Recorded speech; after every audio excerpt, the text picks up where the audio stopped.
When men and women do the same job, they should receive the same salary.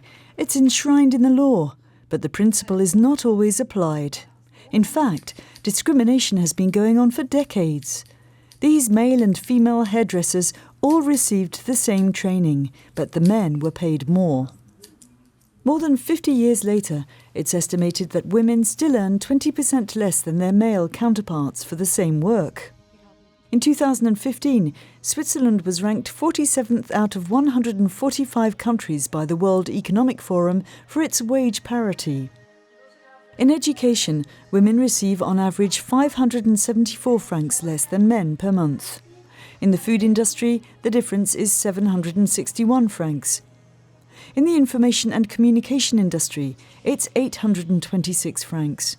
And in construction, 972 francs. But the biggest difference in salaries is in the finance industry, with a discrepancy of 1,089 francs per month. It's a real problem. People are reluctant to take action as individuals, as the men or women who are discriminated against are afraid to tackle their employers.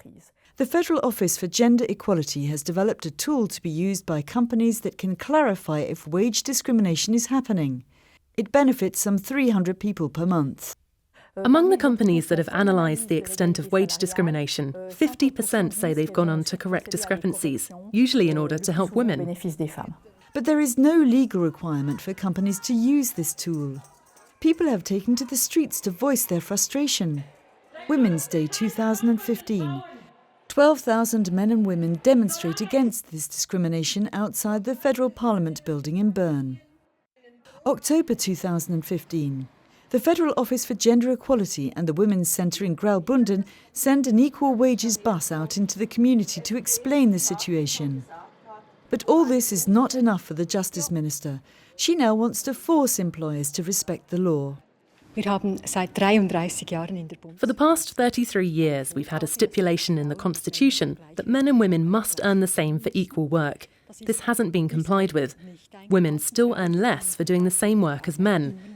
The government wants to change this. We've tried to let it happen without using force, but this hasn't worked. Now we need binding legal measures.